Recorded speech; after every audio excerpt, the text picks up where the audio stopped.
Support Laneside. Get something cool.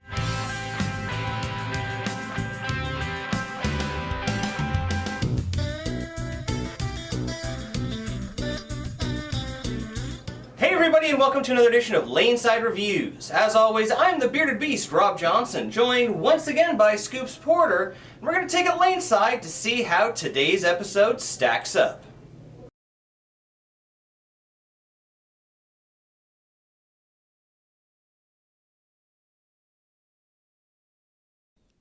Alright guys, here is Wayne Porter, our speed dominant player. He's bowling on Defy House Shot.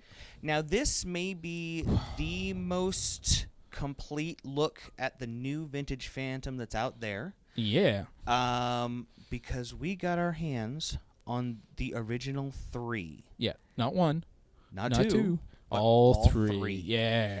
So this Phantom is different than the original, though, because this isn't urethane. So why don't we talk a little bit about the ball first? Okay, it has the Savvy Hook 2.0 solid cover stock in it. Okay, now we've seen that used in a couple other balls. Yeah. But they did something different with it this time. They added some of those awesome flip additives to it. Okay. And I know they've taken the surface down. So So what kind of reaction does that produce? It's got a real nice roll and then a hook set motion.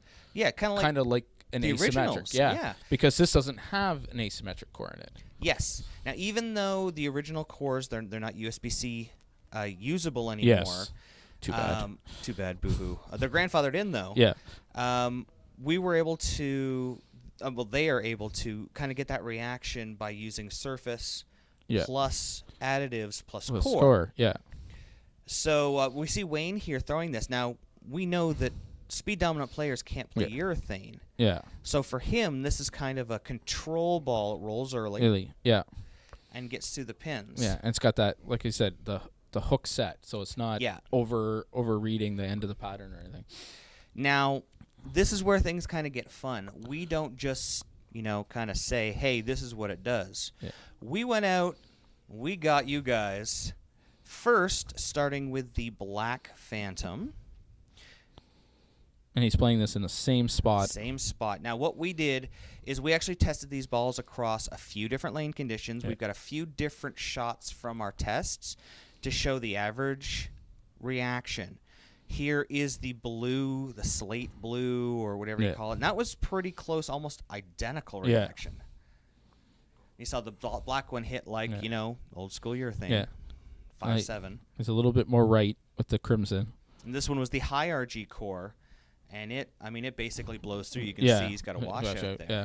So you can see for Wayne, it's a much better ball because of the urethane. You can see one more shot with the original here. Even though it wasn't a great shot for him, it still gets through the pins like resin without overhooking. Oh, exactly. And the best part about this one, it's got dot, which means it's got dynamic core. Woo! Boom. So tell me about your experience here with it. Because I know this ball, you can change the surface and it can become very versatile, like a few different balls. But out of box, this is kind of like an IQ solid, IQ Tour solid for you. Yeah, it is and it isn't. Okay. I don't think there's much out here like this because of. I guarantee that. Yeah. Because with the low RG, low differential core in it, right? It rolls up so early, but with the flip additive in it, it still has that pop down lane, right? Yeah, well, that one there looked like just a symmetrical ball. Yeah. Where the one before it, you could see it really read early and then rolled in. Yeah, and it just reads it so well. It's very controlled, and I loved it. Oh, look at that. Now you're a urethane guy. Yeah.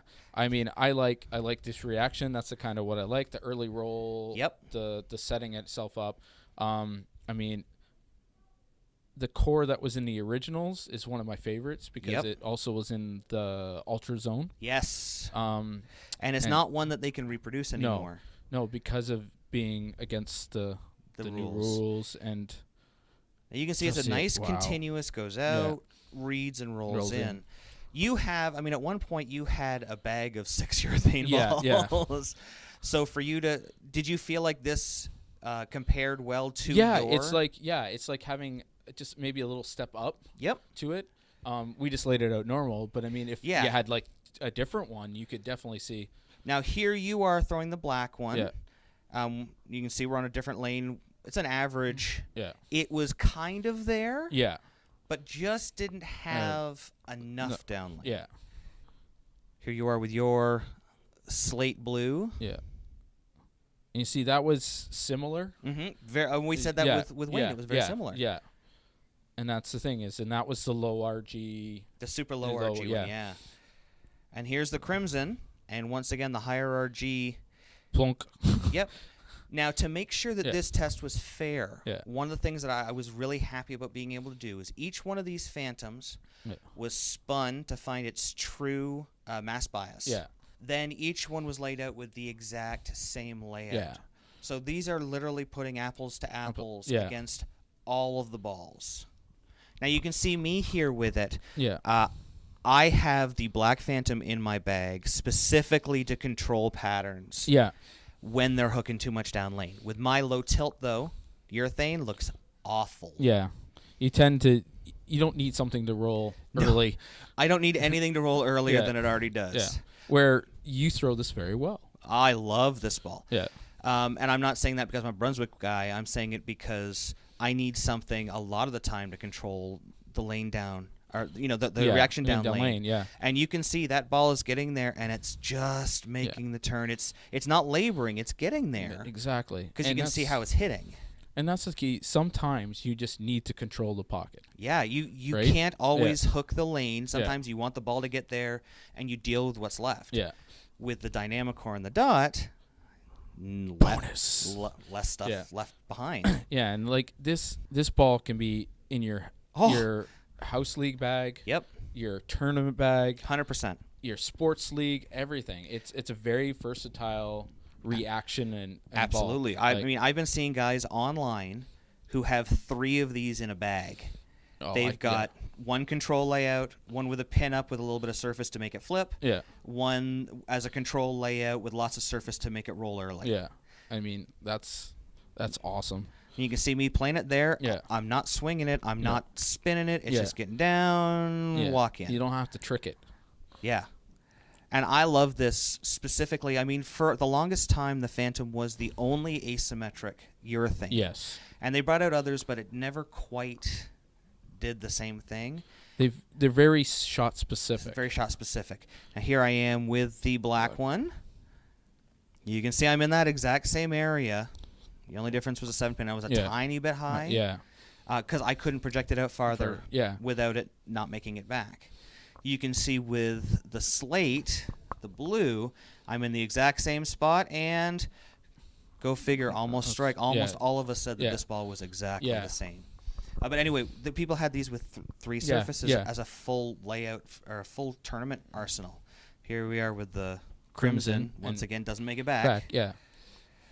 So we can, I think, pretty definitively say that Brunswick's new vintage Phantom recreates the original motion. Yes.